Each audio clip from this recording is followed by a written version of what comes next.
Today, I'm going to be showing you guys the Blue Doflamingo deck, which actually has been winning a couple of tournaments recently, and you guys should definitely check it out.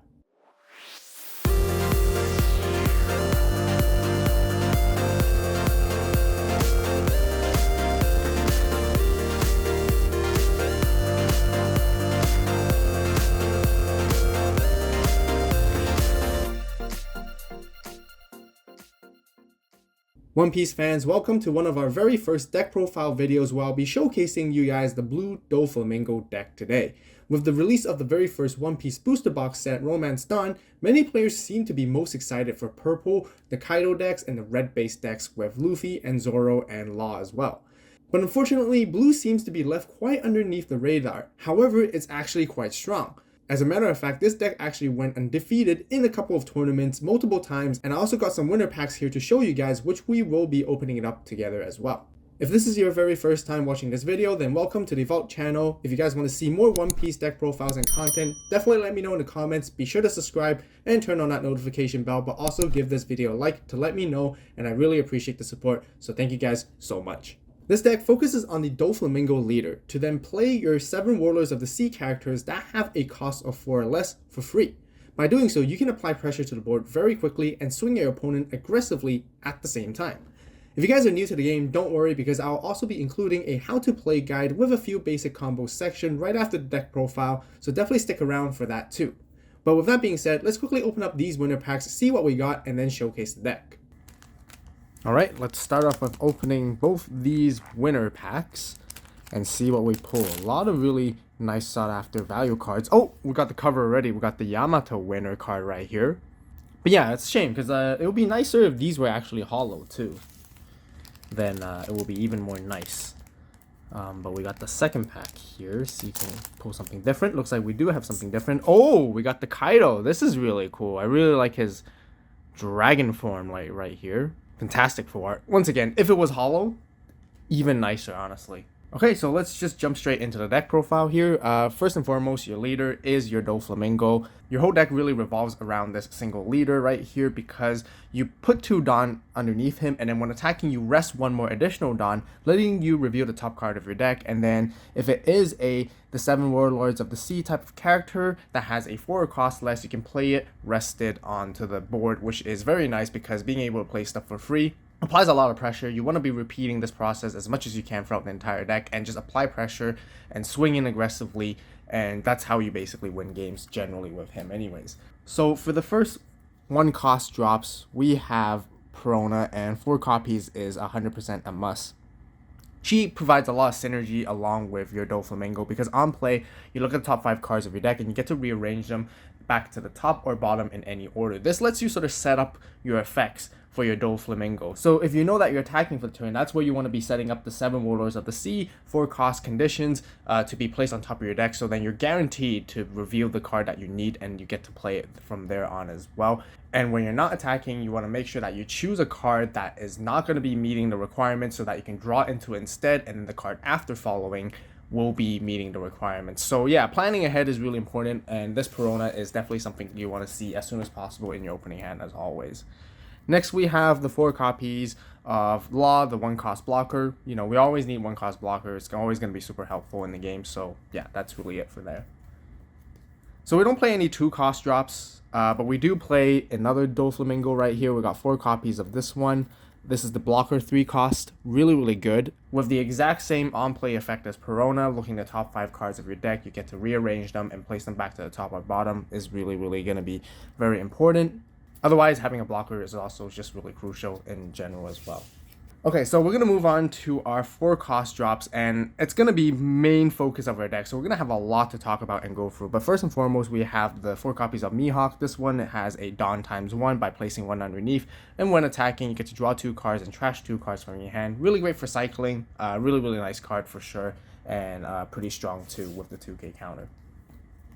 Next up, we got 4 copies of Teach. This one on plays return 1 character card with a cost of 3 or less to the owner's hand. Now, this is really nice because you can actually choose your opponents or your owns as well. So a really nice effect, but also just very good at controlling the board, and yeah, being able to play him and just bounce and control your opponent's side of this board, always really good too. And then we got the 3 copies of this 4 cost Boa Hancock right here, which is a blocker. I'm already deciding to add this up by another count to maximize it at 4 copies. That would be really, really nice because not only she's just blocker, but also Dawn ×1 when attacking or on block. You get to draw 1 card if you have 5 or less cards in your hand. Really great for the early game and when you're low on resources, and she just gives you a lot of value by doing so. And 5k blocker is also really strong there as well too. Next, we got 4 Kumas. This one is also a 4-cost drop 5k blocker, just like Boa. Different to her with the secondary effect is that on KO you get to play 1 Pacifista with 4 or less cost from your hand for free, and that's really, really good. And with that being said, we definitely play the 4 copies of Pacifista to combine together with that combo. So, you know, we can actually play Kuma via the effect of Flamingo with our leader, suspended, put some pressure on the board, and if it ever gets KO'd, then you get this Pacifista, making sure that you have this guy in your hand so you can play it. Really strong vanilla for drop 6k attacker for the deck, and yeah. Next, we got 4 copies of the 4-cost Gecko Moria right here. Your turn, this character gains double attack if you have 5 or more cards in your hand. Cycling through cards, getting cards quicker in this deck is actually relatively easy to achieve, and it is fairly consistent at meeting that requirement, meaning that you can swing in for extra damage. This guy is just really good, applies a lot of pressure, early aggression as well, late game aggression and whatnot. Yeah, just a really nice card to have 100%. And then to round off for all of our 4-cost characters right here, we have the 4 copies of Gecko Moria. On play, you get to add 1 Seven Warlords of the Sea or Thriller Bark Pirates type of character with a cost of 4 or less. Other than Gecko Moria, back from your trash to your hand, so really good for recurring and recycling resources, and yeah, just finding, again, you know, getting your pieces that you want to do, your combos, or setting yourself up for later on is always very nice, so really, really good card for sure. For the 5-drop, we only have a 1 Virgo right here, just a vanilla, 7k, really strong. 1 is really all we need, for sure. And then moving into sort of like our boss, strong top end, characters, we got 2 copies of Doflamingo, the 7-cost one from the starter deck. On play, you basically return 1 character with a 7-cost or less to the owner's hand. You can return your own, you can return your opponent's. So yeah, really, really nice stuff right here. 7k, pretty cool. Really good for clutch situations.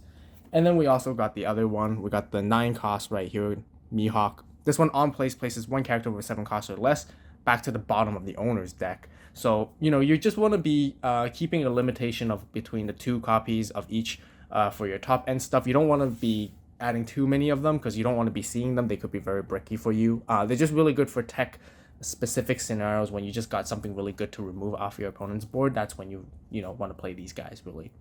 So that's it for all of our character cards. Let's talk about our event cards. We have 4 copies of Love Mellow right here. Counter for paying 2 costs. Dawn, your leader, or one of your characters gets 4,000 power during the battle, and they get to draw 1 card if you have 3 or less. Really great for cycling more cards, and when you're low on resources. 4k is a lot. Really good counter for sure, and pretty standard too. So you definitely want to maximize that for this one, for your defensive. Then we got 2 Desert Spadas.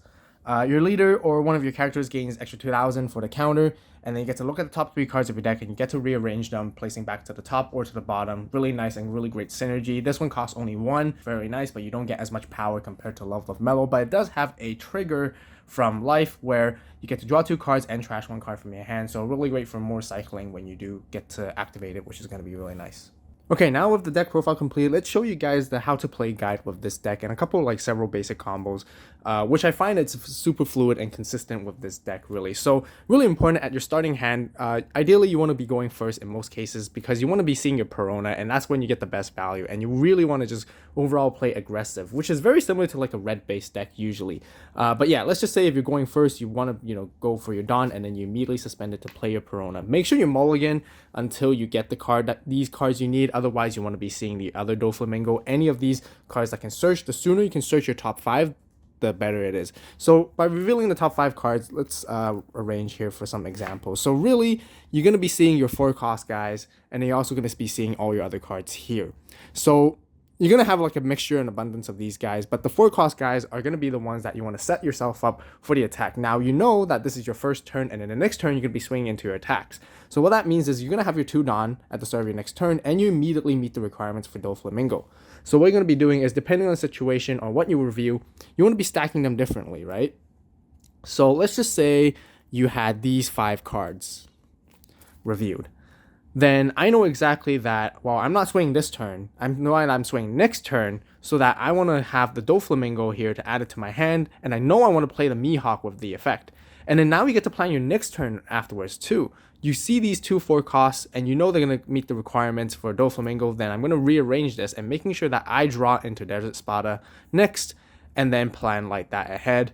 And that's how far you can actually go with this deck, which is really, really nice. And then of course, like sooner or later, when you get more of these searchers, you're going to continue to do this and rearrange it and repeat the process. Next, you let your opponent play, so they're going to do something on their turn and they're going to pass back to you. So you're going to start with 3 Dawn right here. You're going to draw into your card, and of course, as planned, you have your Doflamingo, and then immediately you just want to put 2 Dawn right underneath your leader Doflamingo and just swing aggressively with 7k into face or into anything, and just continue to repeat. And then use this when attacking effect by resting that 1 Dawn. Then you get to reveal the top. Of course, just like as planned, you get to play the Mihawk rested right here and swing into them, and they have to basically force them to counter. This is really nice, and you kind of want to rinse and repeat this process over and over again. Having this Mihawk here rested kind of feels bad sometimes because your opponent can then swing over back onto it the next turn, but that applies pressure, and they have to basically allocate resources to deal with these cards, because the next turn you're going to be continuing again. You know, you pass to them and then they do whatever they want to do, and then they have to take out this Mihawk while you're doing so, and then they pass back to you.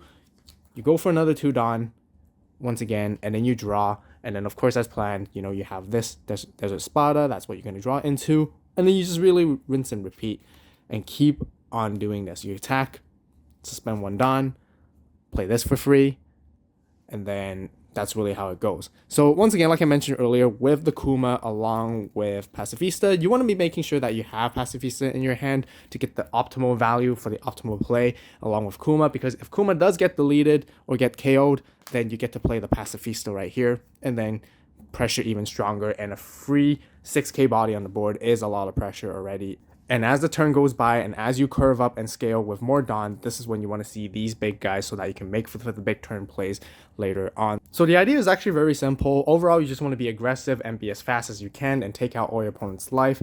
And otherwise, in some matchups, you might sometimes need to go a little bit more control style, you know, play more blockers if you need to go a little bit slower, and then having to teach to kind of control the board as well, to bounce things is always going to be really nice. But otherwise, any opportunity that you can swing in is really what you want to do. And then if you have Voa, play her as well, giving you a lot of value to draw more cards when you're low. And then, yeah, keep your event cards in your hand for any counters as well. And that's really how you want to be playing this deck. And it's fairly simple, and it's actually pretty smooth in what to do. The most important thing is, once again, making sure what you know, what you review, and making sure you plan ahead with your Peronas, and as well as whatever you use to play to reveal the top 5 cards of your deck, as well as the Doflamingo here. That'll wrap up for the deck profile today. If you guys enjoyed the video and found it helpful, please give it a like. If you have any suggestions, recommendations, or questions, be sure to share it with everyone in the comments down below. If you guys want to see more One Piece content, once again, be sure to let me know in the comments too. Subscribe to the channel right now. Turn on that notification bell to stay tuned. As always, thank you so much for watching. You guys have a great day, great night, wherever you are. See you in the next video, and this is Avault, signing out.